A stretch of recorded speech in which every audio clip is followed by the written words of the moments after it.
আল্লাহ রব্বুল আলামিন সূরাতুল হিজরের 43-44 নম্বর আয়াতের মধ্যে বলেন, ওয়া ইন্না জাহান্নামা লামাউইদুহুম আজমাইন, নিশ্চয়ই জাহান্নাম তাদের প্রত্যেকেরই প্রতিশ্রুত স্থান হবে।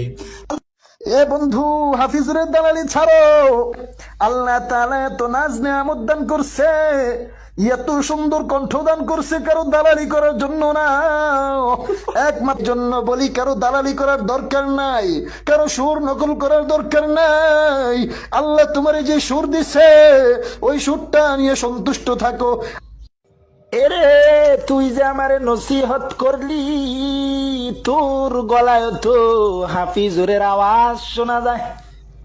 তুইও তো হাফিজুরের দালালি কইরা কইরা আরেকজন রে নসিহত দেস না, না আরেকজনের দালালি কইরা কইরা অন্য জন রে নসিহত দিস না। ভালো হয়ে যাও।